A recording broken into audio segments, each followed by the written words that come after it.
pessoal. Obrigado, Gabriela, pelo convite. Obrigado por organizar tudo e olá a todos, os 103, os 102, né, que um deles sou eu, participantes. Vamos começar aqui, então. Eu já vou adiantando que eu peço desculpa que se invadirem aqui a sala, né, a gente controla as crianças só um pouco, né, a gente não controla a vida inteira, né, então, se for interrompido por alguém me chamando, eu peço que vocês relevem. Como a Gabriela falou, a palestra vai ser em português, mas meus slides são em inglês porque a gente é preguiçoso, a gente não traduz slide, né? Mas acho que dá para acompanhar tranquilo. Tá bem? Então, pessoal, o que eu quero falar um pouco com vocês é sobre o uso, né, de uma coisa que a gente chama de espectroscopia ultra rápida para entender nanomateriais. Então, basicamente, né, deixa eu fazer aqui, ó. Então, basicamente, o que provavelmente eu vou introduzir a vocês hoje são dois conceitos. Um deles é o nanomateriais, o outro é espectroscopia ultra rápida, tá bem? Eu vou começar pelo esse primeiro, tá? E daí a ideia é, eu vou começar a falar para vocês o que são esses nanomateriais semicondutores, dos quais eu vou falar com vocês, dos quais eu tenho interesse. E depois eu vou tentar mostrar para vocês que é interessante, tentar mostrar para vocês que pesquisar isso às vezes vale a pena, né, que a gente tem bastante coisa para aprender. E depois eu vou migrar para outra festa spectroscopy, né, espectroscopia ultra rápida, e mostrar o que a gente consegue aprender usando isso daí. E daí eu começo a mostrar, eu mostro para vocês nessa linha alguns resultados do nosso laboratório, algumas coisas nessa direção, tá bem? Como é uma escola, então eu preferi, ao invés de dar um seminário no tipo, a gente mediu isso, teve isso, então, mas numa iniciativa de tentar ensinar alguma coisa realmente. Bom, então eu gosto sempre de começar falando de nanomateriais usando essa foto, né? E nem é pelo cabelo, apesar do cabelo ser bonito pra caramba, eu gosto bastante de cabelo, mas é pelo cabelo no seguinte sentido, eu quero mostrar para vocês, se você pega esse fio de cabelo bonito aí, e dá um zoom nele com o microscópio, você vê que ele é um negocinho... Bom, então, né, para continuar, o que eu falo, né, não é nem a beleza do cabelo em si, mas a beleza que está escondida, tá? Ou seja, se você dá um zoom, né, com o microscópio no cabelo, você vê que ele é essa coisa aí, tá? Então, você olha o cabelo, se você mede a espessura dele aqui, você vê que ele tem da ordem aí de 60 microns, aproximadamente, tá bem? E o que é o nanomaterial? O nanomaterial, se você pegar ele e aumentar ele 10 mil vezes e comparar com o fio de cabelo, seria isso daqui, tá? Ele seria essa bolinha aí. Ou seja, ele é da ordem de 10 mil vezes menor do que um fio de cabelo. Do que a espessura de um fio de cabelo. Então, ele é muito pequeno mesmo, tá? Então, eles são pequenas partículas semicondutoras, né? E o fato de eles serem pequenos faz a gente ganhar algumas coisas. Primeiro, a superfície deles se torna bastante importante. O fato da superfície se tornar bastante importante te permite manipular as propriedades ópticas, as propriedades eletrônicas dele, manipulando a superfície. A segunda coisa é que você consegue também modificar onde que ele absorve e onde que ele emite luz, tá? E hoje é muito natural você conseguir fazer esses nanomateriais emitindo com mais de 80% de eficiência quântica, tá? Tá aqui, você consegue ter um controle muito grande sobre a interação dos extons nesses materiais, tá? E não sei se vocês têm familiaridade com o termo exciton, mas o termo exciton é basicamente, se eu pego aqui, olha, eu vou rabiscar a lousa aqui, tá? Eu pego, por exemplo, imagina que eu tenho um estado fundamental aqui, um estado excitado aqui. Eu tenho um elétronzinho aqui. eu pego esse elétron e jogo para cima. Eu fico com o elétronzinho aqui e aqui eu fico com um buraco. Então, esse elétron não tem mais. Então, isso aqui é um elétron e um buraco. Só que o elétron tem carga negativa e o buraco tem carga positiva. Eles vão interagir por atração de Coulomb, de modo que eles vão formar uma coisa que eu vou chamar de estado ligado. Tá? Esse estado ligado é o que eu chamo de exciton. Tá? Então, eles não ficam independentes, eles formam um estado ligado que eu chamo de exciton. Os nanomateriais, eles são peculiares, por quê? Porque eles são tão pequenos, tão pequenos, tão pequenos, que mesmo se os elétrons e os buracos não quiserem se ligar por Coulomb, eles são obrigados, né? Então, eles estão presos no espaço tão pequeno que eles são obrigados a conviver junto, né? Eu brinco que o semicondutor bulk é o namoro, que convive junto se quiser, forma o exon se quiser, e o quantum dot é o casamento, né? Então, mesmo que você esteja brigado, você vai ficar junto, tá? Então, não tem o que fazer. Então, o nanomaterial, os elétrons e os buracos estão ligados, independente da interação Coulomb. Eles estão muito próximos um do outro e, obviamente, a interação Coulomb acaba sendo mais forte, tá? Então, com isso, a gente chega num sistema em que permite a gente aprender física nova, tá? Porque agora a gente está num sistema extremamente ligado, onde o elétron e o buraco estão completamente ligados entre eles, e a gente também começa a pensar em novas tecnologias, porque uma vez que você tem novos fenômenos, você pode começar a explorar aplicações. Então, voltando um pouco naquilo que eu estava falando, você tem um material bulk, você gera um exciton, eles ficam longe um do outro, se eles quiserem, etc. Agora, quando você está no nanomaterial, você vai diminuindo o tamanho, então eles são obrigados a interagir, tá? Então, você tem interação entre excitons, que também torna o problema muito mais interessante. Pois bem, o que acontece com os níveis de energia quando você vai no nanomaterial? Vamos lembrar lá o nosso curso de química, tá? Quando você tem, por exemplo, uma molécula, você tem estados, né? Estado P, estado tipo S, orbital, né, que a gente chama. Se você vai somando material, né, você pega e vai somando, você vai criando degenerescências, aliás, não degenerescências, você vai quebrando os estados, de modo que ele vai, eventualmente, conforme mais moléculas estão envolvidas no problema, eles vão aumentando, aumentando. Quando você chega no bulk, você separa em bandas, tá? Você tem a banda que eu vou chamar de banda de valência aqui embaixo e banda de condução aqui em cima, tá? Então, a molécula estaria aqui, o bulk estaria aqui. Agora, o nanomaterial, ele vai estar em algum lugar aqui, aproximadamente. Sei lá. Ou alguma coisa aqui, tá?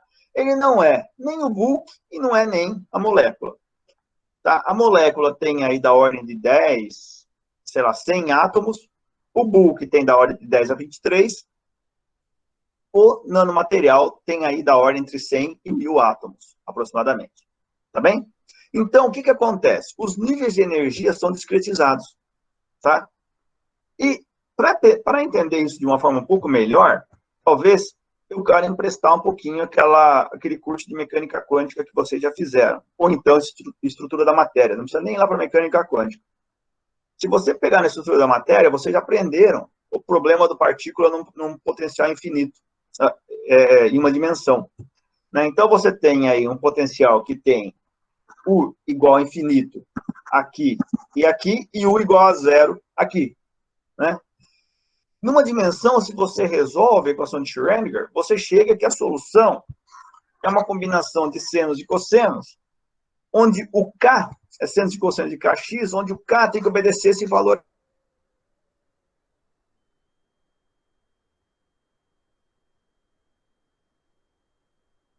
Em x igual a zero, e zero em x igual a L, se o potencial externo é infinito. Tá? Então, isso me dá valores discretos para cá. Né? Então, se eu resolvo, eu chego com estados assim, né? N igual a 1, N igual a 2, N igual a 3. A gente fez isso, né? No caso do átomo de hidrogênio, por exemplo. O nanomaterial nada mais é do que isso daí, tá? Então, só que agora o elétron não está preso numa caixa em uma dimensão. Ele está preso numa caixa em 3 dimensões.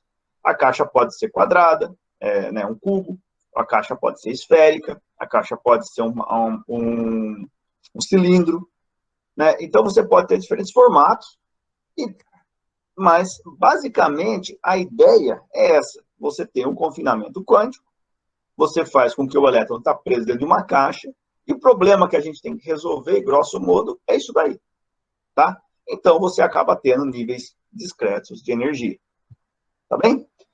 Então, o que eu posso falar para vocês? Eu posso falar que eu saio do bulk, onde eu tenho uma densidade de estados contínua, e venho para o zero dimensional, que eu chamo de quantum dot. Quantum dot é um nome carinhoso que surgiu aí no começo da década de 90, que significa ponto quântico, né?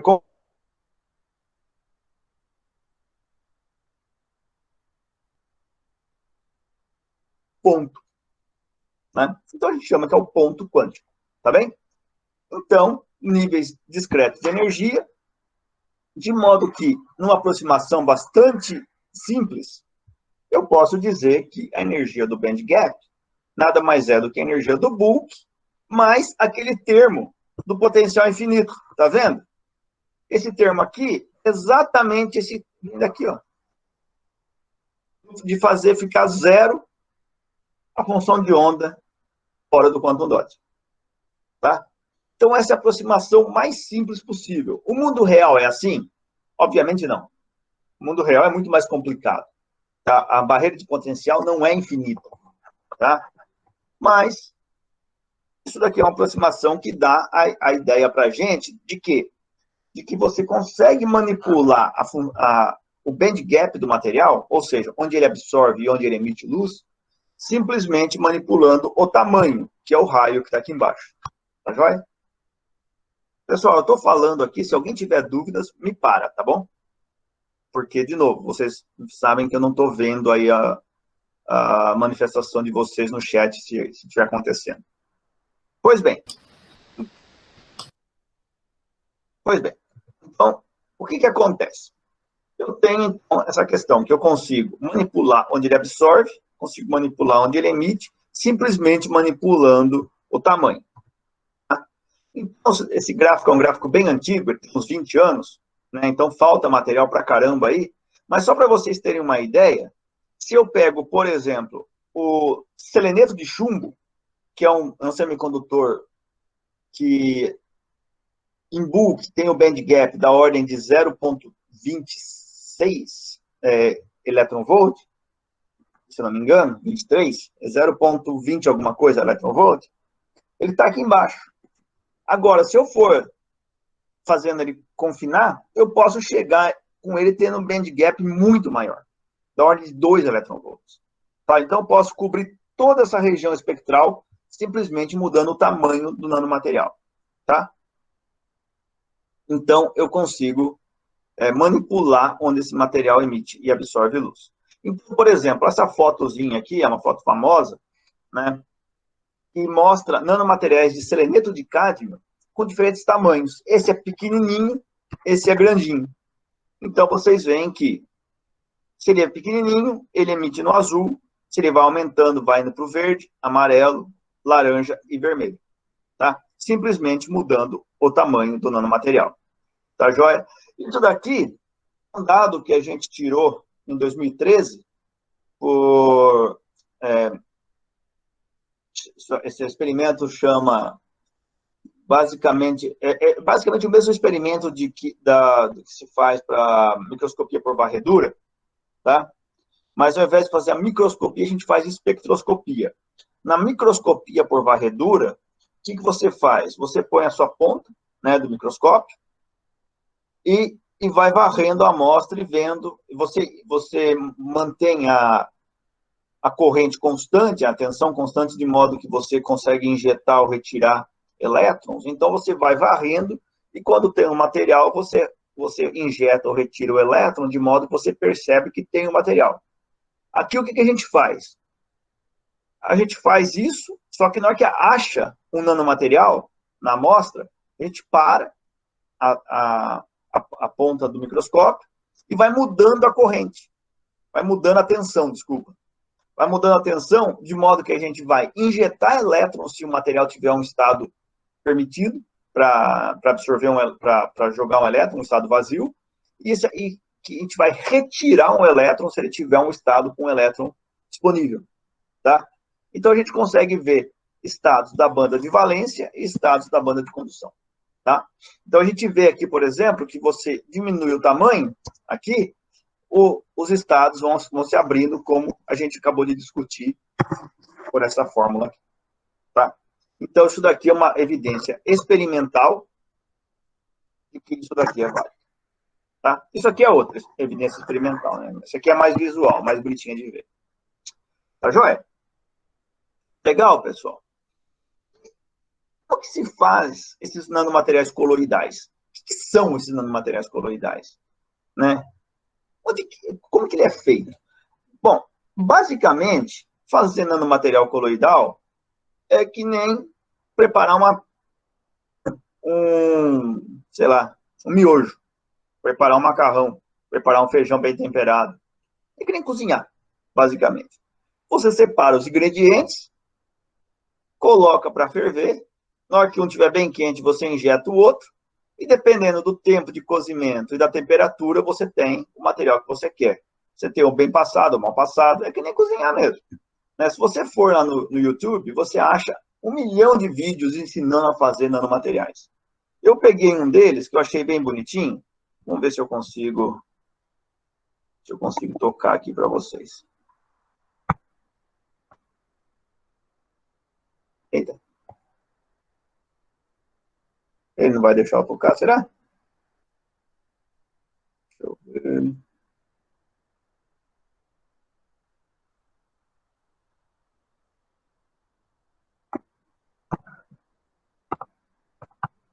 Ixi. Por algum motivo o vídeo não está querendo funcionar. Deixa eu ver se eu consigo.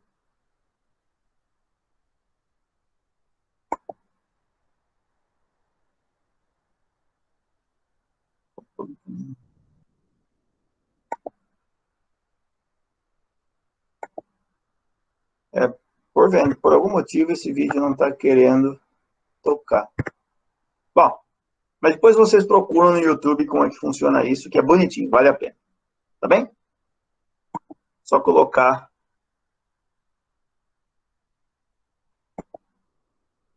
lá como fabricar nanomateriais. Mas, de modo geral, como que a gente trabalha com eles? Acho que isso é o mais interessante.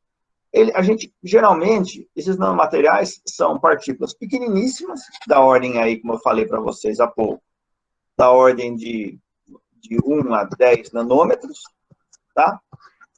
Elas são dispersadas em uma suspensão coloidal, em um solvente orgânico, tolueno, hexano, cloroforme, tá? E se você olha, é um frasquinho com um líquido brilhante, como era nessa foto aqui, tá? Então a gente pega esse frasquinho com líquido brilhante, né, com esse líquido bonitinho aí, e trabalha com eles. Bem, antes de eu começar a falar para vocês um pouquinho sobre física nesses materiais, né? Então, por enquanto, eu mostrei para você o que são, eu queria mostrar como é que eles são feitos, mas por algum motivo o vídeo não funcionou, tá? Mas eu queria contar um pouquinho da história deles para vocês entenderem a relevância de se estudar isso, tá? Eu mostrei que, eu imagino que eu tenha convencido vocês que eles são legais, interessantes, mas quando que começou isso, né? Eles começaram basicamente quando eu comecei, né? Então, os primeiros quantum dots foram fabricados quando eu estava nascendo, basicamente. E lá atrás, lá no começo da década de 80, as pessoas chamavam de esferas semicondutoras, microesferas, né? E a ideia lá, eles estavam tentando entender o que estava acontecendo, e não era coloidal, tá? O que eles faziam? Eles misturavam precursores de semicondutores em vidro, na hora de fabricação de vidros, tá? E eles percebiam que esses vidros mudavam de cor, dependendo de conforme do tempo que você fabricava, você cozinhava o vidro, tá? Temperatura, etc. Então, eles percebiam essa mudança de cor. E daí, no começo da década de 80, eles começaram a perceber que a mudança de cor nesses vidros vinham pela mudança do tamanho dessas microesferas, tá? Veja que eles começaram a escrever modelos simples. O modelo era basicamente muito simples mesmo, né? Você pensar aquele modelo de mecânica quântica que a gente acabou de discutir. Tá bem? Mas até então, eles pareciam nada muito útil, tá? E foi crescendo devagar, devagar, até que no começo da década de 90, 10 anos depois, começaram a aparecer as primeiras coisas interessantes disso, tá? Então, talvez alguns de vocês estavam nascendo e algumas coisas interessantes começaram a acontecer nesses nanomateriais. Talvez o grande impacto foi a síntese de nanomateriais, que eles chamaram de monodispersos, porque a diferença de tamanho entre um e outro era muito menor do que até então se tinha, e agora estavam dispersos em solução coloidal. Então, eles conseguiam não fabricar só em vidro, tá? Que era um pedacinho de vidro com um nanomaterial dentro, mas eles conseguiam agora fabricar esses materiais em solução, em líquido, né? Que é muito mais fácil de manusear, muito mais fácil de trabalhar, tá? Você consegue fazer muito mais coisa com o líquido. E daí, com isso, né, com esses nanomateriais mais monodispersos, você tinha capacidade de trabalhar melhor com eles, começaram a surgir física muito interessante. Por exemplo, um dos primeiros resultados relevantes que surgiram foi a observação do que eles chamaram de dark exciton nos pontos quânticos do CDSE. Note que aqui, ó, aqui no começo da década de 90, chamava de esferas semicondutoras, small semiconductor crystallites, eles chamavam de semiconductor crystallites, de novo, mas de repente surgiu esse termo, quantum dot, começo da década de 90, tá bom? Foi aí que começou, você viu que até lá era nanocrystallites, tinha nome de todo tipo, daí o quantum dot pegou, tá? E o que era esse dark exciton? Eles perceberam que, quando você criava o exciton, ele não podia recombinar emitindo luz. O estado de recombinação dele era proibido, né? Mas eles emitiam luz porque a temperatura ambiente, a energia térmica era suficiente para que ele pulasse para um estado que não era dark, era bright, tá? Então já começou aí a surgir um pouco de física interessante nesses materiais. E já seguindo aí no final da década de 90, as coisas começaram a ficar ainda mais interessantes. Por quê? Porque já não era mais aquele nanomaterial, aquela bolinha de semicondutor. Você já começava a pensar, poxa, como que eu faço para aumentar a eficiência desse cara e emitir luz? Né? Porque se você tem superfície muito importante, a superfície geralmente é o lugar onde tem defeitos. Tá? Então, esses defeitos proibia a emissão de luz desse cara. Então, o que eles inventaram? Foi inventado pelo grupo do Philippe Gouriot-Sionnet a ideia de cobrir isso daqui com um outro material, fazer um tipo de que a gente chama de núcleo casca, ou core shell, tá? Aumentando muito a luminescência. Tá? Nessa mesma época, começaram a se perceber que o exciton dentro desses caras se comportava de um jeito bastante interessante. Tá? Eles recombinavam numa coisa que a gente chamava de OG recombination, recombinação do tipo OG. Tá? A gente vai entrar em detalhes. Por enquanto, eu só estou contando um pouco da história para vocês verem como é que essa coisa cresceu. Tá? Bom, foi a primeira vez que foi observada essa taxa de OG. Né? O que significava isso? Significava que o exciton criado, ele ficava no estado excitado por um bom tempo. Só que se você criasse um segundo exciton, ele morria logo. Se criasse um terceiro exciton, ele morria mais rápido ainda. Tá? Então começaram a perceber isso daí. E esse artigo na Science, em 2000, né, 99 ou 2000, não me recordo, veio a quantificar isso daí, a mostrar como que isso acontecia. Bem, então, no final da década de 90, já tinha sido feito uma boa quantia de trabalho a entender nanomateriais. E era basicamente nanomaterial de seleneto de cádmio, CDSE. Esse era a base. Assim, se você falava em nanomateriais, a base era CDSE. Tinha alguns trabalhos em CDTE, alguns trabalhos em CDS, mas, assim, o material que mais cresceu, que todo mundo fazia, que todo mundo tentava entender, porque a síntese era talvez mais simples, você conseguia materiais mais estáveis. Então, se você estava numa fase do desenvolvimento que você não entendia a física desses caras ainda, tá? Então, é óbvio que é mais fácil você querer entender a física fazendo alguma coisa que seja mais reprodutível, tá? Então, na década de 90 foi basicamente isso. Tá? No começo dos anos 2000, já tinha um bom entendimento desses materiais, e daí começaram a surgir as possíveis aplicações.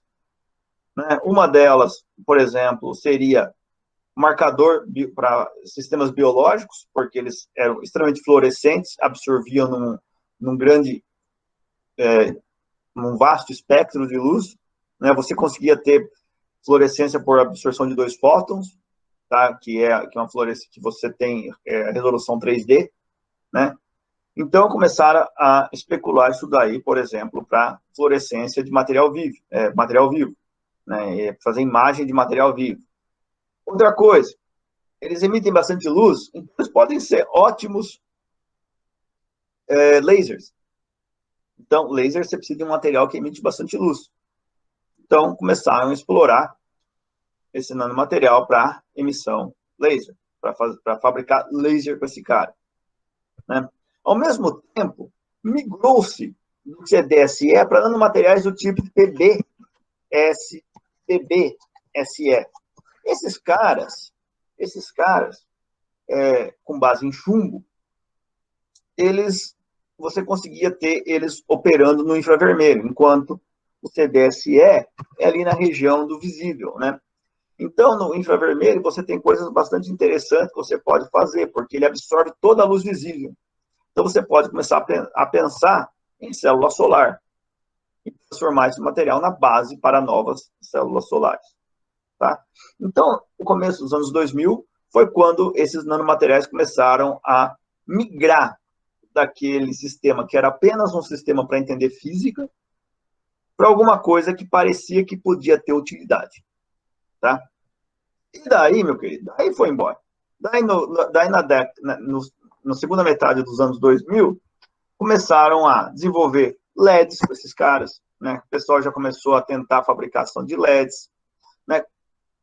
Começaram a perceber que fazer imagem em sistemas vivos com nanomateriais de CDSE talvez não seria uma boa ideia, porque cádmio é metal pesado, altamente tóxico. Né? Então, começaram a desenvolver nanomateriais sem materiais tóxicos, por exemplo, nanomateriais com base em cobre, tá? Cobre índio, tá bem? Então, começaram a pensar em novos nanomateriais. Começou também a migrar para fabricações de diferentes tipos de nanomateriais, como sistemas core shell, mais sofisticados, para matar aquele efeito Auger, que eu falei para vocês que existe. A gente vai entrar em detalhes do que é o efeito Auger já, mas só para salientar que foi tentado eliminá-lo por muito tempo. Hoje a gente consegue, né, reduzir, não eliminar. Além disso, foram surgindo técnicas para fabricação de nanomateriais no infravermelho, né, PBS, por exemplo, muito mais estáveis, né, que você poderia usar em indústrias, por exemplo. No começo dos anos 2010, foi mostrado, por exemplo, né, e aí eu já começo a me envolver, né, que daí foi quando eu comecei a estudar esse tipo de assunto, né, com mais a fundo. Já foi possível mostrar célula solar, né, de nanomateriais PBSE operando com eficiência que excedia 100% em alguns comprimentos de onda por causa de um efeito chamado de geração de múltiplos extons, né? e esse efeito fazia o quê? Fazia que quando o elétron perdia energia, ao invés de ele perder por fônon, por vibrações da rede, ele excitava um outro elétron. Então, você multiplicava os extons. Você começava com um exton de alta energia e terminava com 2 de baixa. Isso aí foi muito explorado no começo dos anos 2010. Além disso, começou a se explorar também um monte de dopantes. Ou seja, você não fazia mais aquele nanomaterial que era aquela esferinha. Você faria aquela esferinha e tacava um íon aqui dentro. Sei lá, cobre, por exemplo. Tá? E você mudava da onde que o elétron ia ou para onde que o elétron ia. Tá? Ou para onde ele ia ou da onde ele vinha, desculpa. Tá bem? Então, você ganhava aí mais um grau de liberdade para manipular esse material. Outra coisa que começou a surgir de verdade, né? Lembra? Controlar o efeito OG. Bem, conseguimos. Controlamos o efeito OG de verdade, depois de 10 anos. Tá?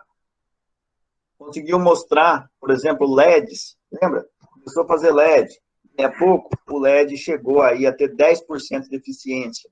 Esse LED aqui estava falando de menos de 1% de eficiência. Aqui, 10%. Tá? Então, isso foi evoluindo com uma certa rapidez a partir dos anos 2000.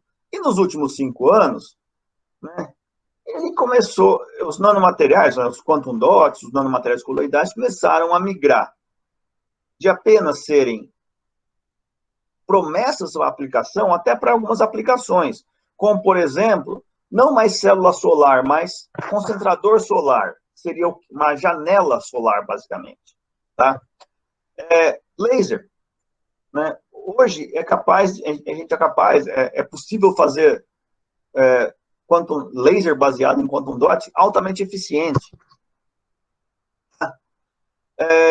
Em 2015 surgiu uma nova classe de nanomateriais muito promissora para outras aplicações, né, que são os nanomateriais de perovskita. A gente vai discutir sobre isso hoje. Tá? Junto com o surgimento dos nanomateriais de perovskita, percebeu-se que, lembra que eu falei do Dark Exciton, que era aquele exciton que emitia do estado proibido? Agora, a perovskita mostrava Bright Exciton. E não era só um Bright, não era só um estado emissor, ele era um tripleto emissor. Tá? Era um tripleto permitido. A gente está acostumado a pensar em tripleto fosforescência, né, um estado que vive por um monte de tempo. A gente agora estava vendo um tripleto que não era assim. Era um tripleto extremamente eficiente para emissão. Né? E junto com isso, a literatura começou a migrar para olhar para efeitos de coerência. Né? Quão coerente que é aquele exciton com a luz que excita? Quanto tempo ele mantém essa coerência? Tá? Para aplicações de comunicação ótica, por exemplo, ótica quântica. Né? Ou então, né, nesse trabalho que a gente publicou aí faz um mês, a gente consegue ver não apenas a coerência, mas a coerência interestados, porque agora a gente está falando de estado tripleto. Tá?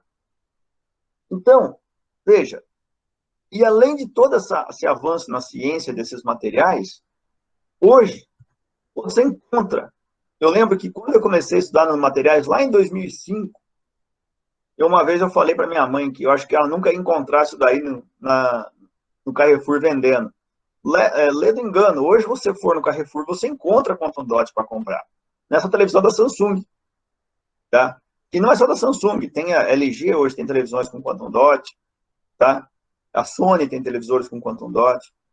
E se você tem uma estufa de crescer plantas, você pode usar quantum dot para iluminar essas plantas de uma forma mais eficiente. Essa empresa nos Estados Unidos, que é de um colega nosso, né, ele investe em fazer quantum dots para iluminar plantação de maconha, tá?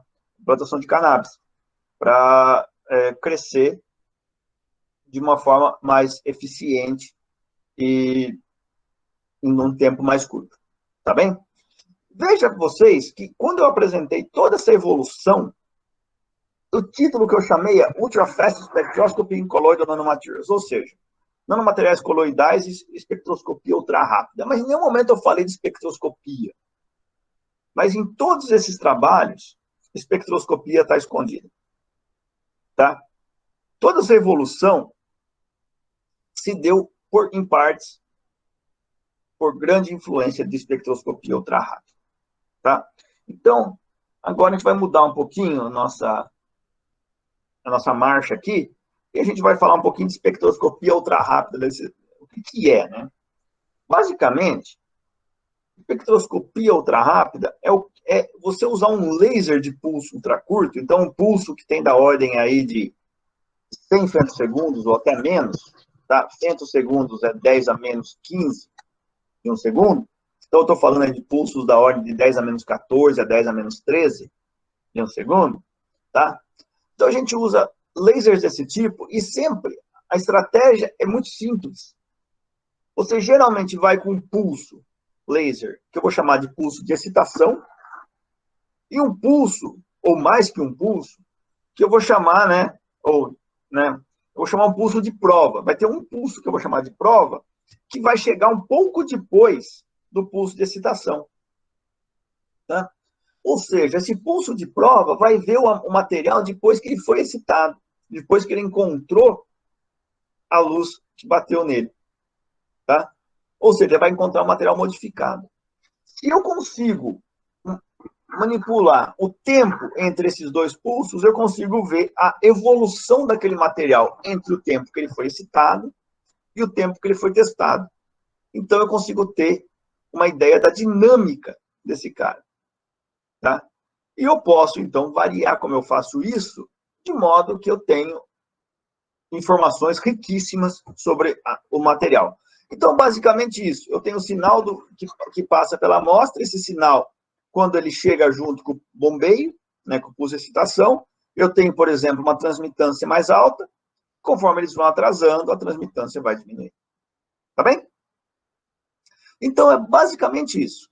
Espectroscopia ultra-rápida é basicamente isso. Você excita com pulso, ou mais pulsos, então você excita com um pulso de laser e usa outro para testar. Como você faz isso? Você pode fazer de várias formas distintas, e a gente vai discutir hoje. Tá? Mas basicamente a mensagem é essa. E qual que é a resolução temporal do meu problema? Obviamente, a largura do pulso que eu estou usando. Então, se eu uso um pulso de 10 femtosegundos, minha resolução vai ser 10 femtosegundos. Tá bem? Pois bem, por que eu quero fazer isso, pessoal? Por que eu quero fazer espectroscopia ultra rápida? Por que eu simplesmente não ponho no material para fazer alguma coisa e olho num relógio? Tá? Ou no osciloscópio, que tem resolução ali de nanosegundos. Porque eu faço uma escalinha do tempo de atosegundos aqui a milissegundos aqui, e eu olho para fenômenos físicos interessantes, eu vejo que eles estão nessa escala. Por exemplo, a absorção de luz é sub-femtosegundo. A perda de fase de elétron, né, uma vez que você excita o elétron, ele está em fase com o campo que excitou, ele perde essa fase com centenas de femtosegundos ou até menos, dependendo do sistema. Ionização de impacto, né, que é um fenômeno aí que permite multiplicação de portadores, multiplicação de carga, também é muito rápido. Né? A terminalização de elétrons por interação com a rede também é da ordem aí de subpicosegundo, tipicamente. Tá? Transferência de energia, transferência de cargas a poucos picosegundos. O efeito Auger, que eu já falei bastante, é da ordem aí de 10 a 100 picosegundos. Fotoluminescência, algumas dezenas de nanosegundos, dependendo do sistema. Tá? Então, perceba que a gente está interessado nesses fenômenos. E esses fenômenos são geralmente muito rápidos. Tá? A gente não quer estudar fenômenos muito lentos, porque tecnologia é rápida. A gente quer coisa que aconteça rápido. Né? Garanto que talvez vocês aí que nasceram na década de 90, começo dos anos 2000, nem tenham lembrança das internets discadas da vida. Né? Vocês pegam aí seus celulares aí e clica e já tem notícia, já tem futebol, já tem os amigos, já tem tudo. Agora imagina esperar até meia-noite para discar a internet. Tá? Então, ninguém tem saudade daquela época, porque ninguém gosta de coisa mais lenta. A gente quer eficiência. Tá? Então, a gente está interessado em processos rápidos. Tá bem?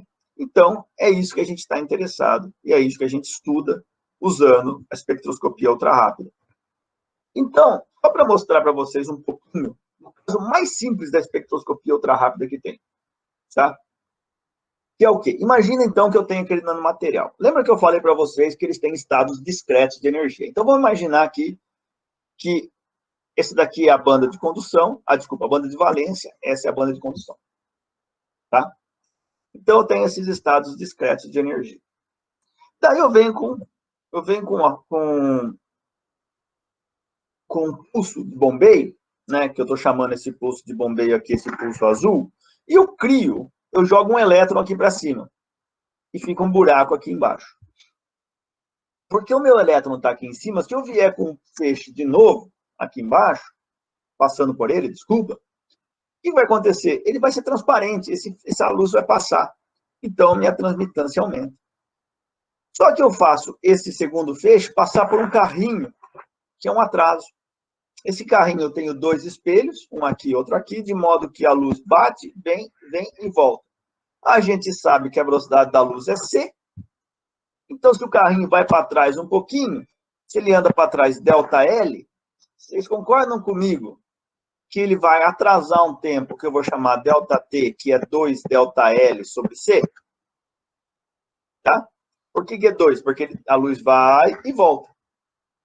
Então, se eu vou atrasando esse carrinho, eu vou atrasando o tempo entre o feixe de bombeio e o feixe de prova.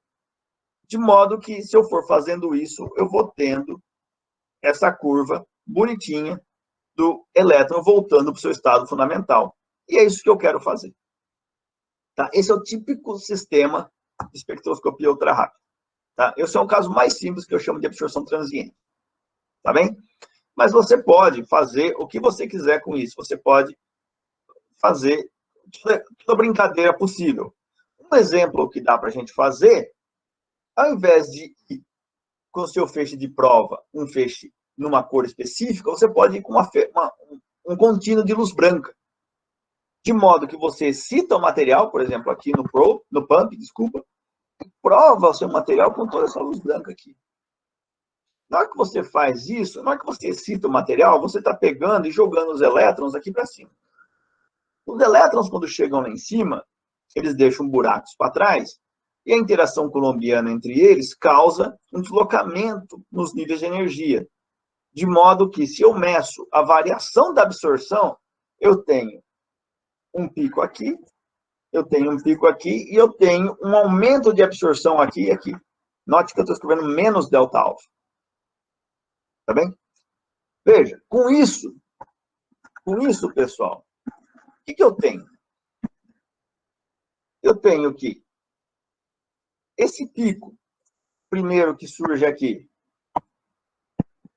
a origem dele é porque aqui eu tenho um estado eletrônico permitido.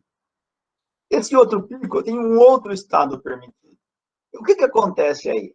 Quando eu excito o elétron, ou os elétrons nesse caso, o que acontece? Acontece que eu populo alguns estados aqui, outros aqui, de modo que a minha absorção satura.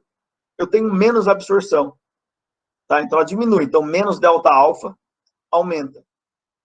E, ao mesmo tempo, eu tenho deslocamento da absorção, de modo que aqui a absorção aumenta. Pois bem, se eu espero um tempo acontecer, o que eu vou vendo? Vou até apagar aqui o meu rabisco, que é bonitinho de ver. O que vai acontecendo? O elétron que estava aqui em cima, ele cai no nível de mais baixa energia. Quando ele cai, ele depopula esse estado aqui. Ou seja, esse pico aqui tem que cair e esse pico tem que aumentar, porque o elétron está saindo daqui e indo para cá. E é isso que a gente vê. Né? Isso que a gente vê quando a gente vai de 200 femtosegundos para 3 picosegundos. A gente vê claramente o elétron saindo de um estado e indo para outro. Tá bem?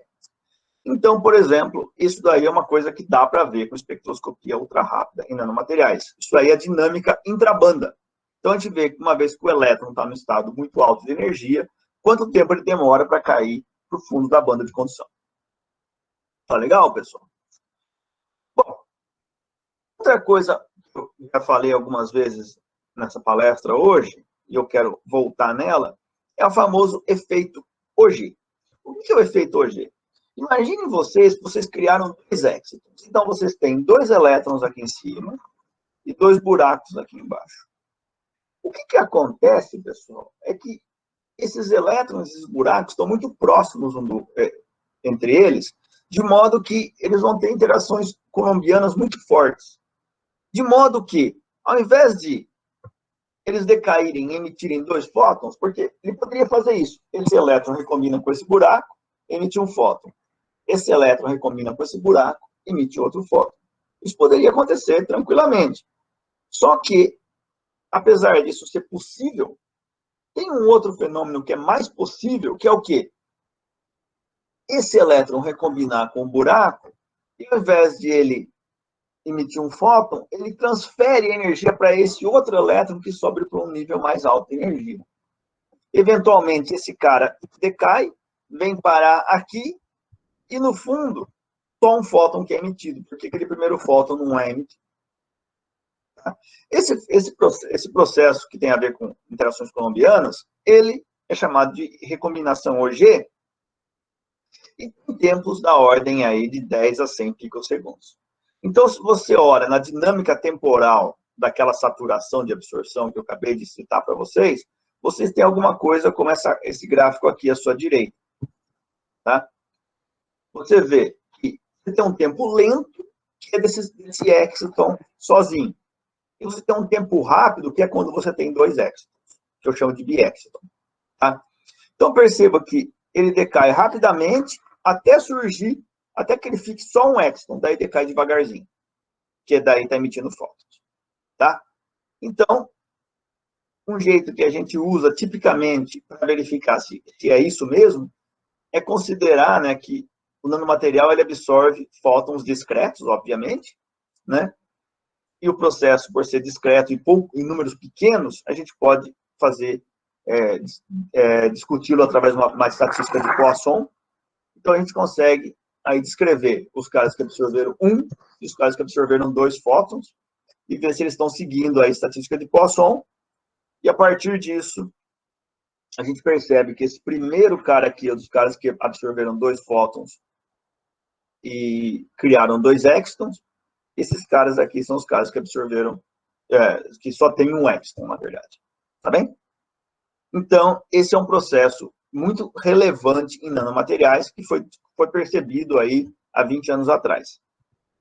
Mas a pergunta é, para que serve isso? É bom para alguma coisa? Ou a pergunta, é ruim para alguma coisa? Tá? E vou mostrar para vocês que nada nessa vida é bom e nada nessa vida é ruim. Depende de como você olha para a coisa. Vamos olhar o lado ruim da coisa. Vamos olhar o lado ruim da coisa. O lado ruim da coisa diz o seguinte, né? Primeiro, vamos olhar para aqueles nanomateriais da perovskita, que eu falei para vocês que em 2015 surgiu na literatura. Tá? São nanomateriais extremamente brilhantes, alta eficiência quântica para emissão de luz, porque a emissão vem de um estado tripleto brilhante. Tá? Como eu falei para vocês lá atrás. Tá. Eles são materiais extremamente emissores de luz, né, com eficiência bastante alta, e eles são materiais que têm também uma grande condutividade elétrica. Né? Então, você consegue, por exemplo, inserir cargas ou retirar cargas deles com uma certa facilidade. Mas, então, você pensa, poxa, se você emite bastante luz, se você consegue pôr carga ou tirar carga, esse cara deve ser excelente para LEDs. Vamos fabricar LED para esse cara. A gente teria LED bonitinho, desde o azul até o vermelho. Vamos fabricar LED para esse cara. E quando fabricou, percebeu que não funcionava muito bem. E a gente foi tentar entender o porquê. A gente foi lá e mediu a taxa de OG desse cara. A gente viu que o tempo de vida de OG dependia com o volume do nanomaterial, ou seja, quanto menor ele era, mais rápido era o OG. Né? Aqui, Veja, para um volume de 100 nanômetros cúbicos, eu tinha um OG da ordem de 10 picosegundos, tá? Para um volume de 1000 nanômetros cúbicos, você tinha alguma coisa da ordem de 100 picosegundos, tá? Picosegundo é 10 a menos 12 de um segundo. E era extremamente rápido. Mais do que isso, eu comparo com o CDSE, que é aquele que eu falei que era a base de todos os estudos até a década de 90, que todo mundo já conhecia, eu percebo que, para o mesmo volume, a perovskita é 10 vezes mais rápida, aproximadamente. Tá? É uma interação coulombiana muito intensa, que torna o efeito OG muito rápido. E o que isso quer dizer? Quer dizer o quê? Que se eu vou fazer um LED com esse cara, e porventura, nesse LED, ao invés de eu pôr um elétron e um buraco, eu tenho um desbalanço de carga, o que acontece geralmente nos LEDs, tá? É muito difícil eu conseguir injetar o mesmo número de buraco e o mesmo número de elétrons. Sempre existe um desbalanço. Eu acabo colocando, por exemplo, mais buraco, o que acontece? Acontece que eu termino tendo um multi-exciton. E esse multi-exciton decai por efeito OG. E esse efeito OG é muito rápido. E daí, o que isso acontece? O que acontece com isso? Acontece que a luz emitida pelo LED é uma luz contínua. Ou seja, eu estou interessado na área integrada sobre essa curva aqui. Quanto maior a área da curva, mais luz está saindo do LED. Agora, se eu tenho muito desse efeito OG, o que acontece? A área da curva fica essa área em verde aqui, ó. Muito menor. Lote que eu estou em escala log. Muito menor.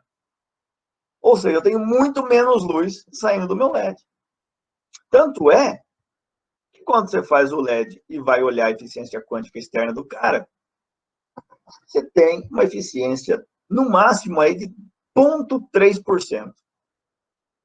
Tá? Muito ruim. Muito ruim. Ou seja, precisa fazer alguma coisa para melhorar. Né? Ou seja, o vilão é o efeito OG. Mas o efeito OG é vilão sempre? Né? Obviamente que não, pessoal. Obviamente que o efeito OG não é sempre o vilão. Uma outra coisa que a interação coulombiana faz é o seguinte: quando você gera um exciton, eu falei para vocês que você causa por causa da interação o buraco, você shifta, você desloca os níveis de energia. Quando você excita o segundo exciton, ele não vai ficar exatamente no mesmo nível de energia do primeiro. Ele vai ficar um pouquinho abaixo ou um pouquinho acima, dependendo de como que eles interagem. Mas se ele fica um pouquinho abaixo, tem esse deslocamento, que eu chamo de a energia de ligação do biexciton, que faz com que o segundo exciton, fique num nível um pouquinho mais baixo. E olha que legal. Eu tenho a emissão, isso aqui ó, é tempo comprimento de onda.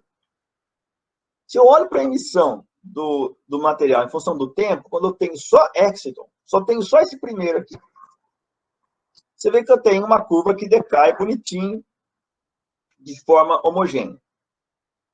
Agora, se eu aumento a excitação de modo que eu tenha mais excitons, olha que legal. Isso aqui aparece. Isso aqui aparece, percebam vocês, com um comprimento de onda mais longo. Sei lá, 530 nanômetros versus 510. Comprimento de onda mais longo significa energia mais baixa. Ou seja, o segundo exciton, que é esse cara aqui, ele morre rapidinho e ele está emitindo numa energia mais baixa. Tá? Agora, se eu recorto isso daqui, ó, aqui, e olho como ele evolui, você vê claramente que você tem o exciton aqui e o bi-exciton emitindo aqui. E essa diferença de energia é o que eu chamo de energia de ligação do bi-exciton. Tá bom? E se eu olho para absorção e emissão, aqui eu mudei de comprimento de onda para energia, porque acho que eu fui meio besta, não percebi isso, só percebi agora. Mas note que essa curva em azul escuro é absorção. Essa curva em azul claro é emissão, e essa curva aqui sombreada é a emissão do bi-exciton, do segundo exciton. você percebe que ela está deslocada para o vermelho. Note que, vou fazer aqui, está em vermelho aqui, ó, a absorção no comprimento de onda da emissão do single exton é isso. A absorção no comprimento de onda do bi-exton é isso daqui. Percebe que é menor. E o cara atento já percebeu, oxe, se eu tenho pouca absorção, eu posso ter ganho óptico mais fácil. Por quê? O aluno que já fez algum curso de laser, lembra que o ganho óptico é quando você tem uma luz entrando na amostra, a quantidade de luz que sai, né, o DI/DZ, ele é positivo se a seção de choque de emissão estimulada vezes o número de população no estado N2 é maior do que a seção de choque para absorção vezes a população no estado N1. Né? Isso daí é base de laser. Né? Quem já fez algum curso de laser já viu isso. Tá? De modo que isso daqui é maior que zero se eu tenho uma população no estado excitado que é maior do que o sigma de absorção dividido pelo sigma de emissão estimulada vezes N1. Mas se eu estou deslocado para o vermelho, a minha absorção aqui é quase zero. Ou seja, esse cara aqui, essa razão, é muito menor do que 1. Ou seja, qualquer N2 que eu coloque, ele não precisa ser muito grande não, pessoal. Se eu colocar um N2 não muito grande, eu posso já começar a ter ganho. Tá? Então, perceba que legal. Tem uma continha feita aqui nesse trabalho da Nature Nanotech de uns 3 anos atrás, que mostra, né, que se essa razão for 0,1, por exemplo, você tem ganho óptico muito antes do que se essa razão for 1, que o ganho óptico vai acontecer aqui por uma fração muito maior de x. Tá? Então, vamos testar isso. Vamos testar isso. Para testar isso, a gente olhou o ganho óptico nesses nanomateriais de perovskita. Né? A gente pegou e fez um filmezinho, né, com esses nanomateriais, a gente fez a excitação em linha, que a gente fala, né, que é para garantir a produção da emissão estimulada, né, da amplificação da emissão espontânea, e a gente vai aumentando a energia de excitação, de modo que eventualmente essa fotoluminescência, ela deixa de ser uma fotoluminescência e passa a ter um ganho que cresce superlinearmente com a excitação. Então, se você olha como que esse ganho óptico ele surge, você vê aqui, né, a fotoluminescência crescendo e dali a pouco você tem o ganho aqui. Você percebe que quanto maior... esse cara foi feito a uma temperatura de 75 graus, esse 135. Quanto maior a temperatura, maior o nanomaterial. O que a gente vê? A gente vê que quanto menor a temperatura, mais energia eu preciso para ter ganho. Que parece que é o contrário do que a gente estava falando. Mas, por outro lado, quanto menor a temperatura, menor o material. Então, é óbvio que eu preciso de mais energia, porque eu preciso de menor o material, menor a capacidade dele de absorver luz. Mas se eu olho em termos de exciton criado, ou seja, número de elétrons excitados, eu vejo que a coisa muda de figura. Agora, o que eu tenho? Eu tenho, quanto menor o quantum dot, mais eficiente ele é. Tá? Ao mesmo tempo, né, então aqui está aquela curva. Ó. Quanto menor o quantum dot, mais eficiente. Ó. Com quantum dot pequenininho, eu preciso de 0,7 exton por dot para já ter ganho. Não é mais 2. Tá? Agora, com quantum dot maior, eu preciso de 1,4. Você vê que piorou. Agora, como que eu entendo isso? Se eu olhar de novo para aquela energia de ligação do biexidon, eu vejo que o menor tem uma energia grande e o maior tem uma energia pequena. De modo que eu olho a energia de ligação, eu tenho ela diminuindo quando o quantum dot fica maior, do mesmo jeito que o número de extons necessários para ter ganho óptico aumenta. Tá? Então, a gente mostra que isso é verdade. Você consegue, por causa desse deslocamento causado pela interação colombiana, que a mesma que causa o efeito Auger, a gente consegue facilitar o ganho óptico nesses materiais. Tá? E além disso, pessoal, a gente consegue, é possível hoje manipular a função de onda de modo que você consegue, ao mesmo tempo, retardar esse efeito G, mas não perder esse deslocamento da emissão, fazendo o que a gente chama de núcleo casca, né? Tipo 2, né, que a gente chama. O tipo 1, você mantém o elétron e o buraco confinadinho no núcleo. A tipo 2, você tira o elétron e joga ele para a casca. Você faz uma estrutura de banda meio confusa, assim, de modo que você tira o elétron do núcleo e joga para a casca. Tá? Hoje em dia, né, a gente é capaz de fazer, por exemplo, nanomateriais bastante complexos, como, por exemplo, esse que a gente chama de poço quântico esférico, onde é possível realmente manipular como é que é a superposição da função de onda do buraco e do elétron. Porque a função de onda dele agora fica um negócio mais ou menos assim, parece um nanovampiro, né? Com a função de onda do buraco aqui, parecendo os dentinhos do vampiro. Tá? E com isso, né, eu não vou entrar em detalhes aqui hoje, né, porque não entra na parte de espectroscopia ultra rápida, mas é possível manter a eficiência quântica de emissão lá em cima, quase 100%, tá? E, ao mesmo tempo, você consegue aumentar a seção de choque desse cara. Ou seja, quando você aumenta essa casca externa aqui, você aumenta toda a absorção dele aqui no ultravioleta, mas você mal modifica aqui. Se eu der um zoom nisso, no BNDED, né, aqui no fundo da banda de condução, né, onde eu tenho o primeiro exciton, você vê que praticamente nada muda. Tá?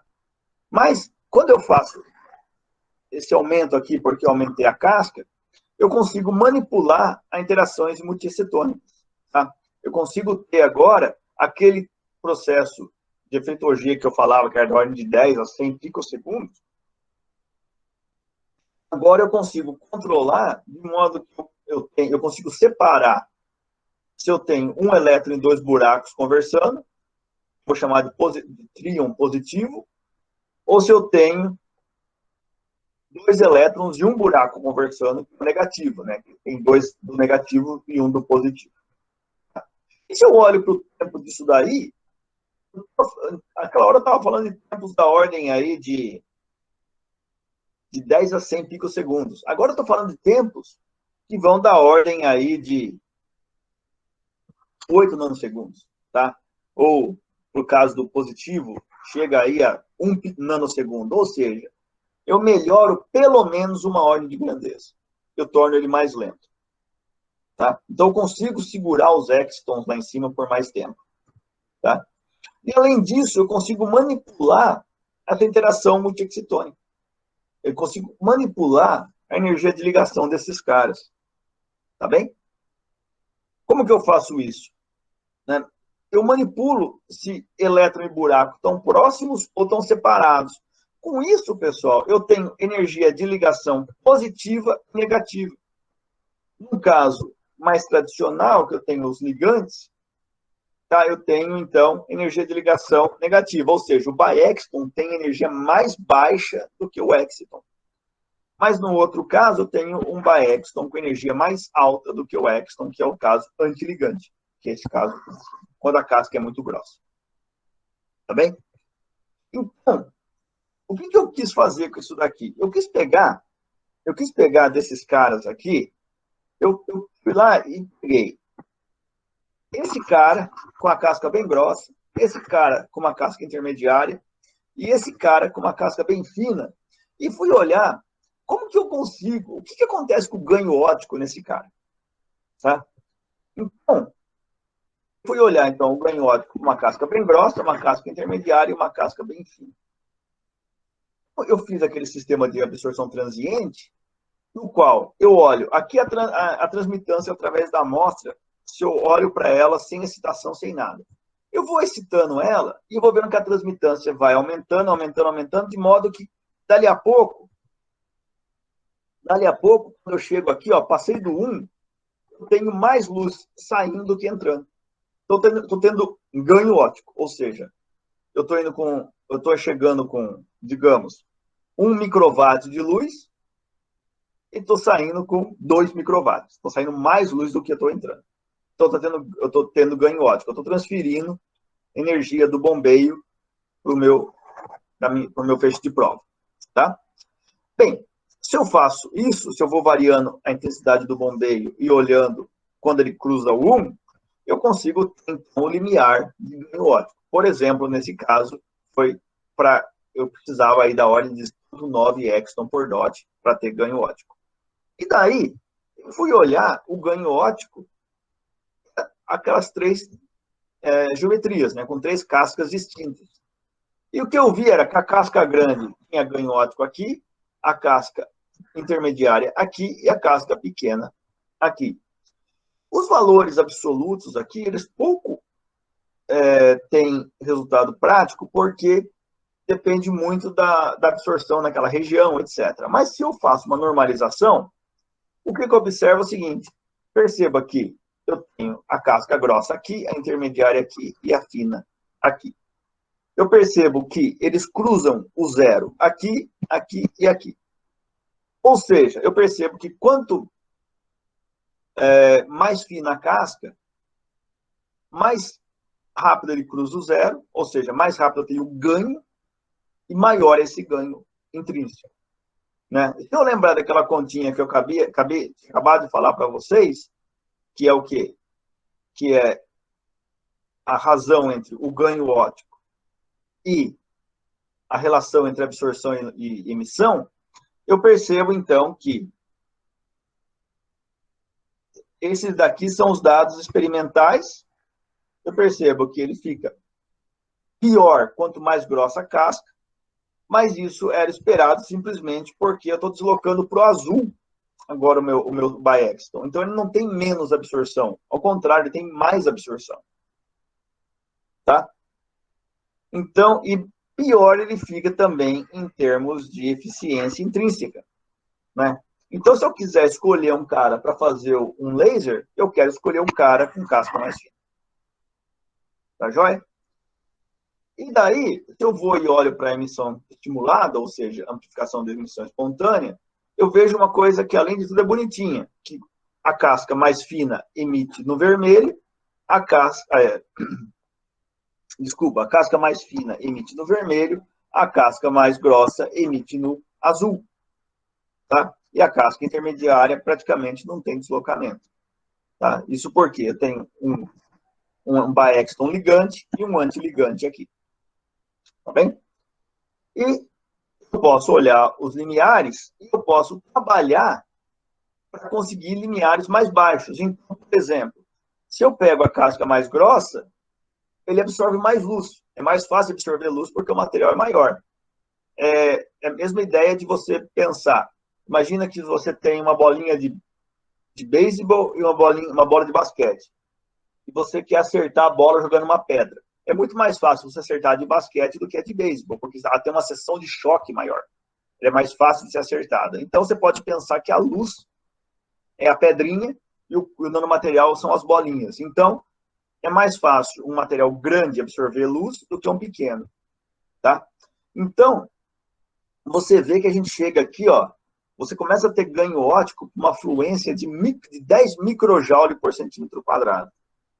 E se eu comparo as fluências, obviamente eu preciso, em termos de N médio, a menor é melhor. Em termos de potência de bombeio, a maior é melhor, porque ela já absorve mais, então, ela absorve mais luz. Então, eu atinjo aquele limiar mais rapidamente. Tá bem?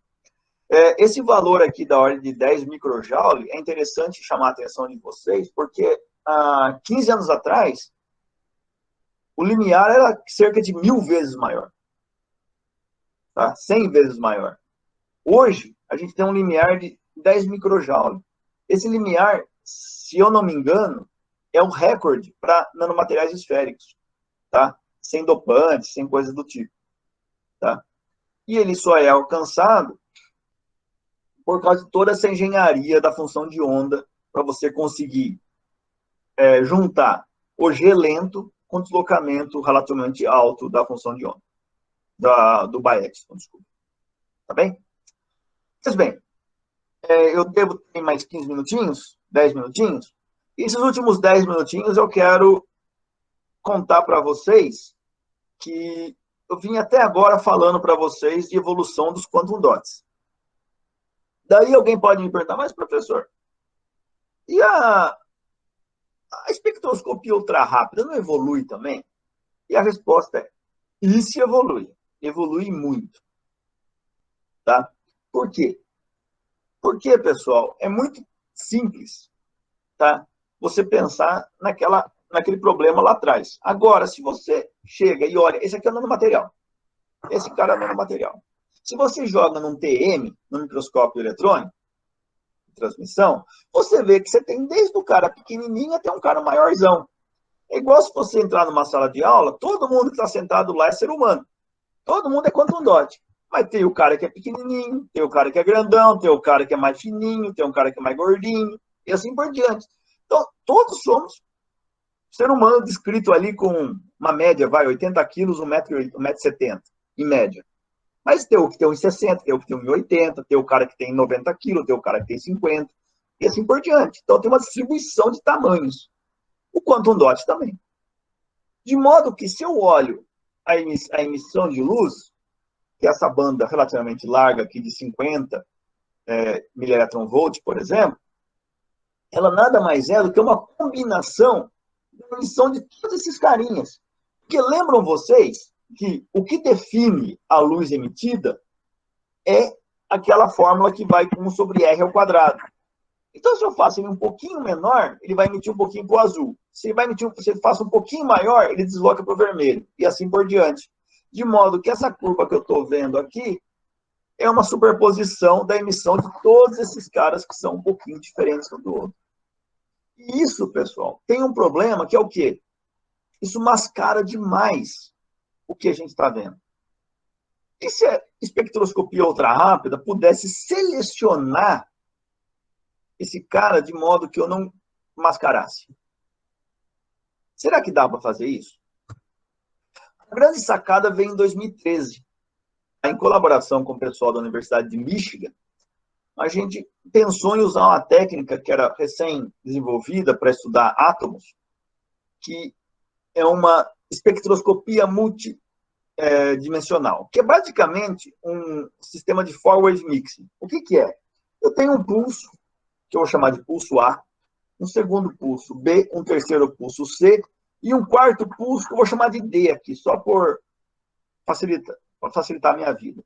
O que eu faço? Eu pego esses 4 pulsos e faço chegar na amostra através de uma geometria. Assim, ó, eu venho com um aqui, outro aqui, outro aqui, outro aqui, na lente, e focalizo os 4 num ponto só. Só que daí eu vou e bloqueio esse pulso D e jogo para fora, não deixo ele passar. O pulso D vem por aqui, ó. E o pulso D vai virar meu pulso de referência. Por quê? Porque os 4 vêm da mesma fonte. Então, eles carregam consigo a mesma informação de fase e de frequência. Então, eles têm toda a mesma informação. E daí, o que acontece? Por conservação de momento, aonde eu cancelei esse feixe aqui, deve surgir um. Tá? Por conservação de momento, vai surgir um quarto feixe aqui, por isso que eu chamo de mistura de 4 ondas. Eu venho com 3 ondas, por conservação de momento, surge uma quarta. Exatamente, você faz a continha, você vê que ela sai exatamente onde esse cara deveria ter ido. E daí eu pego essa quarta onda aqui e jogo no espectrômetro e faço ele interferir com essa referência. De modo que eu tenho informação da fase, porque a referência tem informação de tudo, né? Fase e frequência.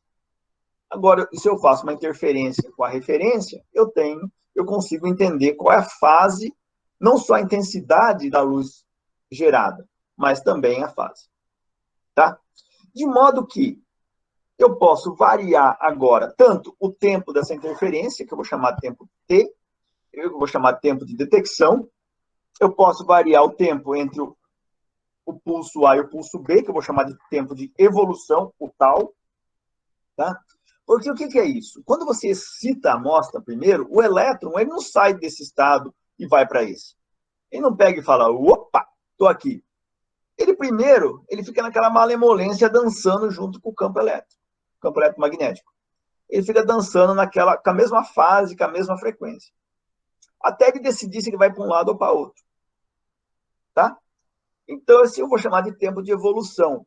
O feixe B, ele vai lá e dá um sossega no elétron. Ele fala, ó, ou você senta aqui ou você senta ali, para de ficar dançando. Tá? Então, ele cria uma população. Ele pode criar uma população naquele estado ou num estado diferente se tiver mistura de populações. Tá? Então, e a diferença é, e daí depois eu venho com o feixe C e eu crio uma coisa parecida com a emissão estimulada, porque eu estimulo aquele elétron a decair de volta para o estado fundamental e emitir um feixe, um fóton que é idêntico àquele que estimulou ele. Tá? E daí eu sei quem que estimulou, e baseado no fato que eu detecto comparando com a minha referência. Tá? Então, se eu vario, por exemplo, o tal e o t, eu posso fazer uma transformada de Fourier, e eu vou para ômega t, e de tal eu vou de ômega para ômega tal, de modo que eu consigo, então, fazer um espectro em duas dimensões, correlacionando a energia de quem absorveu com a energia de quem emitiu. E eu tenho, então, um espectro que eu consigo separar a largura homogênea, ou seja, a largura de emissão de uma partícula, com a largura de emissão de várias. Tá? Para ficar mais claro, vamos pensar no sisteminha de 2 níveis. No sisteminha de 2 níveis, o pulso A só pode excitar esse cara, que vai do estado fundamental para o estado excitado. O pulso B não vai fazer nada, ele só vai... Lázaro? Eu. Temos 5 minutos só. Você vai deixar o pessoal perguntar alguma coisa ou não? Eita! Eu estou me empolgando aqui. Eu queria deixar, mas... 3 minutos para você terminar, para a gente ter 3 para perguntas, tá bom? Tá bom, eu vou correr aqui, então. Beleza. Legal, obrigado. Então, pessoal, basicamente, o pulso B, ele só consegue mandar o elétron ficar aqui ou voltar aqui para baixo. De modo que o pulso C só consegue estimular a emissão desse cara aqui, porque o cara que está aqui não vai emitir nada, né? De modo que, se eu olho naquele espectro, eu vou ter, então, um piquinho só, que é absorveu aqui e emitiu aqui. Se eu tenho um sistema de 3 níveis, eu posso absorver aqui e emitir daqui, eu tenho esse pico ali. Eu posso absorver aqui e emitir aqui, eu tenho esse pico ali. Mas eu tenho coisas cruzadas também, como absorver aqui e emitir aqui, ou ao contrário, ou absorver aqui e emitir aqui, tendo esse pico aqui. São os picos cruzados que a gente fala. Se eu tenho o meu sistema de nanopartículas, eu posso considerar, por exemplo, sistemas de 2 níveis desacoplados, de modo que eu tenho, então, esse pico e eu não tenho os picos cruzados. Tá? Na amostra, eu tenho aquele monte de nanopartícula que é parecida, mas não é igual. Então, de modo, então, que eu tenho, na diagonal, eu tenho a contribuição de cada uma independente. E se eu tenho estados cruzados dentro de uma mesma partícula, ele vai aparecer aqui fora da diagonal. Então, pessoal, basicamente, eu vou pular esse slide aqui, falando a mesma coisa com outras palavras, mas o que eu quero mostrar para vocês, rapidinho, é que a gente, por exemplo, consegue ver aquele estado tripleto brilhante da perovskita. Né? Quando a gente faz tudo com polarização colinear, a gente consegue ver, né, o estado tripleto, o principal, e esses dois aqui que são absorveu num e emitiu no outro, absorveu no outro e emitiu no um. A gente faz polarização cruzada, a gente consegue ver só 2 picos, porque um dos 2 que tinha aqui, você não vê aqui, porque simplesmente ele não tem, eles não conversam entre si, porque a polarização está cruzada.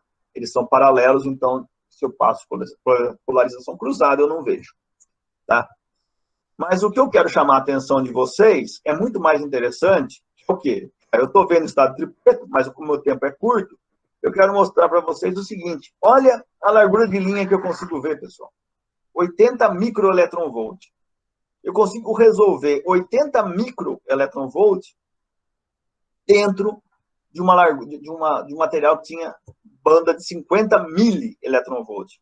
Ou seja, eu consigo olhar realmente nos detalhes desse cara agora, eu consigo ver fenômenos muito detalhados, e mais do que isso, deixa eu adiantar aqui um pouquinho, que eu quero ir no mais legal.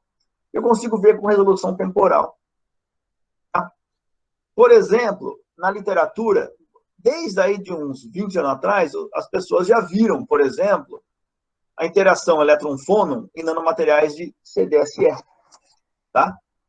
E viram que a energia do nanomaterial, da interação elétron-fônon é da ordem de 26 milielectronvolts. Aqui, quando a gente faz isso, veja, aqui a gente tem aquele pico principal e dois piquinhos que aparecem aqui. Se você olha, isso daqui é exatamente mais ou menos 26 mili. Ou seja, aqui ele está pegando um fônon para ganhar energia, aqui ele está doando um fônon e perdendo energia. Tá? E o mais legal é que quando você faz isso a baixa temperatura, o que você vê? Se você olha em função do tipo de população, você vê isso daqui, ó. Um tal igual a zero, você só tem emissão no estado fundamental. Dali a pouco, você vê migrando para cá, ó. Tá vendo? O tempo vai passando, você vai migrando para o estado onde você perdeu energia para o fônon. Em outras palavras, hoje a gente é capaz não só de ver qual que é a energia do fônon, mas a gente consegue ver em tempo real o elétron migrando de um estado do exton, o estado fundamental do exton, para um estado onde ele perdeu energia para o fônon. A gente consegue ver isso acontecendo em tempo real. Pessoal, eu acabei aqui algumas considerações finais, mas eu vou deixar vocês aqui no último slide aí de agradecimento a quem patrocina a gente e um pouquinho de fotos aí do meu grupo. Tá, joia? Desculpa aí que eu passei do tempo.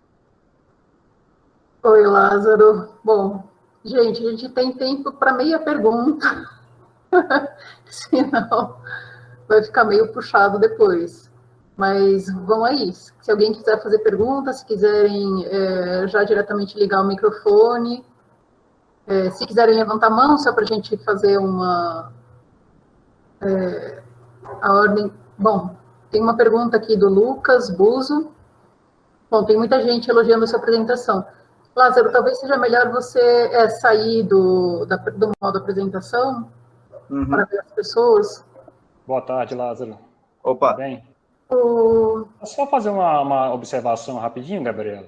Tá bom. Pessoal, participantes, a gente queria pedir que todo mundo desligasse a câmera, que não for da organização ou o apresentador, ok? Senão a gente vai ter que remover da reunião, porque a gente precisa liberar esse está sendo gravado, né? Então fica ruim para edição depois. Na verdade, só durante a apresentação. Eu acho que no momento das perguntas pode abrir. A pessoa que for perguntar pode abrir a câmera e o áudio. Né? Tá. Desculpa, Gabriela. Imagina. Eu vou repassar a pergunta do Lucas Buzo aqui, então, Lázaro. Ele está dizendo, uma dúvida mais teórica, gostaria de saber se há como detectar o fônon em caráter de partícula. Digo isso, pois a princípio o fônon é uma quase partícula proveniente das oscilações da rede de um cristal, por exemplo, certo? Há uma necessidade real em enxergar essa onda como uma partícula da mesma maneira que caracterizamos o elétron de maneira dual? Bem, veja, a gente pode tratá-lo como partícula, né? Note que a gente não detecta o fônon, tá? A gente detecta a troca de energia, tá bem? A gente não está medindo nada em termos de fônon, nada em termos de vibração. A gente não está vendo o fônon, a gente só detecta o fóton emitido, tá? Baseado na energia do fóton emitido ou melhor, baseado na diferença entre a energia do fóton absorvido e do fóton emitido, a gente sabe que está se tratando de um fônon, por exemplo, nesse caso, um fônon óptico ou um fônon acústico, por exemplo, mas a gente não detecta o fônon em si. Não sei se essa era a pergunta, se eu respondi certo. Acho que sim. Pessoal, aqui no chat não tem mais perguntas. O Lucas agradeceu a resposta, então acho que era isso mesmo. Já que ninguém... Alguém mais quer fazer pergunta? A gente quer abrir o microfone, fazer pergunta? Eu vou fazer uma perguntinha, então, rapidinho. Ô, professor, você falou que dá para fazer, então, laser com esses quantum dots, laser de feedback distribuído. É muito parecido com o random laser, que você joga os quantum dots ali numa solução, joga uns centros espalhadores e funciona? Ou é diferente o feedback distribuído? É diferente.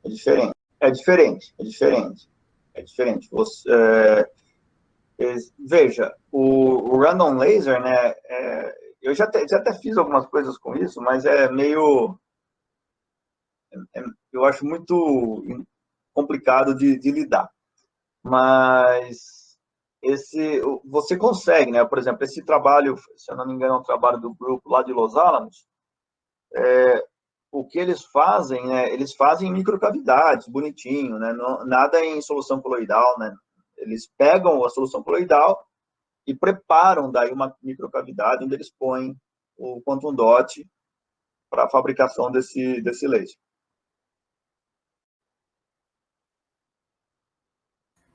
Beleza, obrigado. Pessoal, bom, vocês podem contactar depois o professor Lázaro, né, por e-mail. Quem tiver mais dúvidas, quem tiver mais interesse na área dele. Tá O e-mail está aqui embaixo. Entrando aqui, padilha@ifi.unicamp.br. É isso, né, Lázaro? Isso. Então, Lázaro, muitíssimo obrigada por ter aceito esse convite.